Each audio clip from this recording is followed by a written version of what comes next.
Hello, আসসালামু আলাইকুম। সবাই কেমন আছেন? আশা করি অনেক ভালো আছেন। আমি আপনাদের সাথে কিছু কথা শেয়ার করব। সে কথাগুলো হচ্ছে এই যে এইসব ভিডিও মেকিং করা, তারপরে ব্লগ পেজ খোলা, এগুলো কোথা থেকে কিভাবে আসলো না আসলো এসব কথা আমি আপনাদের সাথে শেয়ার করতে চাই। যদিও আমি পুরোটা শেয়ার করতে পারবো না, তবে আমার চিন্তা আছে যে একদিন আমি লাইভ করব, লাইভ করে আপনাদের সাথে সব কিছুই শেয়ার করব। অনেক আগে থেকে আমি এইসব ভিডিও করি। যখন আমি প্রথম অ্যান্ড্রয়েড ফোন ইউজ করি তখন থেকে আমি ভিডিও করতাম, এডিট করতাম, গান টান লাগায় এগুলো এডিট করতাম, বাট ওইভাবে ছাড়া হইতো না। আসলে তখন ওরকম আমার হচ্ছে পারমিশন ছিল না, যার কারণে আমি আমার ফেস রিভিল করি নাই। আমি জাস্ট এমনি বাইরে কোথাও ঘুরতে গেলে, যেমন বাস দিয়ে যাচ্ছি, আশেপাশের এইগুলো জিনিস ভিডিও করতাম। এরপরে কিছুদিন আগে, আমি প্রায় 1 বছর হবে, আমি তখন একটা পেজ খুলি। মানে আমি তখন জানতামও না যে ফেসবুকে ভিডিও আপলোড করলে ওখান থেকে টাকা ইনকাম করা যায়। আমি এইগুলো কিছুই জানতাম না। আমি জাস্ট এমনি হুদাই পেজ খুলছিলাম, খুলে মানে সবার ব্লগ টক দেখলাম, তো আমারও ইচ্ছা হয়েছিল যে আমি আমার ডেইলি লাইফে আমি কি করি না করি এগুলো একটু শেয়ার করব। অন কাইন্ড অফ আমার হচ্ছে ফেসবুক একটা মেমোরিজ হয়ে থাকবে, কারণ আমাদের ফোন কিন্তু আমরা চেঞ্জ করি, বা ফোন যে কোনো কারণেই হোক, ফোনে কিন্তু গ্যালারি থেকে অনেক কিছুই হারিয়ে যায়।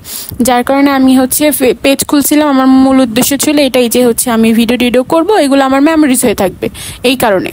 এখন অনেকেই তো আমার পরে পেজ খুলছে বা আমার আগে পেজ খুলছে, তাই বলে কি আমি কাউকে বলতে পারি যে সে আমাকে কপি করে সে আমার দেখি পেজ খুলছে, বা সে আমার মতো করে কথা বলে? যার ব্যক্তিগত ব্যাপার, যার ভালো লাগা থেকে এইসব করে। তো এসব নিয়ে আমি আর কথা বলতে চাই না। যাই হোক, তো আমার ডেইলি লাইফে আমি কি করি না করি এগুলাই আমি শেয়ার করি। আর আপনাদের সাথে যে শেয়ার করি, আপনারা শুধু দেখেন, আমি যতটুকু দেখাই আপনারা ততটুকুই দেখেন, তার বাহিরে কিন্তু আর কিছু দেখেন না। আমার বিয়ে হয়েছে, আমি বিয়ের ছবি আপলোড করছি, ঠিক আছে, কিন্তু আমার যে এখন আমাদের হচ্ছে কাবিন কলমা হয়েছে, আমাদেরকে যে এখন উঠায় নেওয়া হয় নাই, এটা কি কেউ জানে না। আমি যদি বলি তারপরে সবাই জানবে, তার আগে কিন্তু কেউ জানবে না। এরকমই ব্যাপার হচ্ছে, আমি যতটুকু ফেসবুকে দেখাই অতটুকুই আপনারা জানেন, আর যতটুকু দেখাই না ততটুকু জানে না।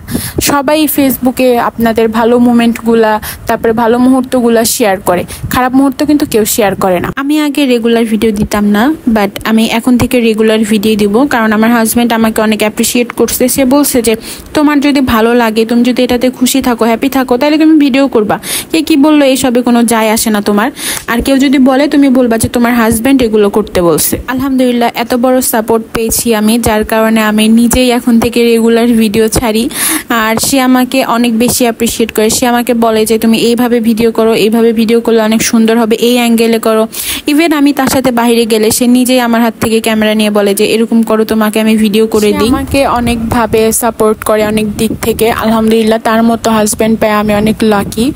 অ্যান্ড সবাই আমাদের জন্য দোয়া করবেন। আর আমি এখন থেকে রেগুলার ভিডিও বানাবো, এতে কে কি বললো তাতে আমার যায় আসে না ভাই।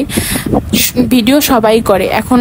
আর আমার দেখে এই যে আমিও অনেকজন 2-3 জনকে পেজ খুলে দিছি।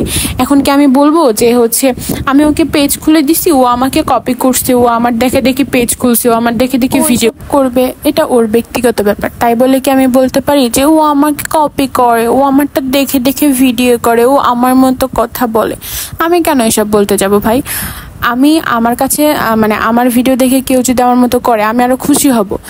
আর আমি কারো ভিডিও দেখে করি না ভাই। আমি অনেক আগে থেকে, আমি তাও 18 তারও আগে থেকে হবে আমি ভিডিও বানাই ভাই। ওইভাবে ফেসবুকে ছাড়া হইতো না, কারণ আমার তখন পারমিশন ছিল না। এখন যেহেতু আমার পারমিশন আছে, এর জন্য আমি রেগুলার ছাড়তেছি। তো যাক, এইসব কথা নিয়ে অন্য আরেকদিন কথা হবে। তো আজকের মতো সবাই ভালো থাকবেন, দেখা হচ্ছে অন্য কোনো ভিডিওতে। আসসালামু আলাইকুম।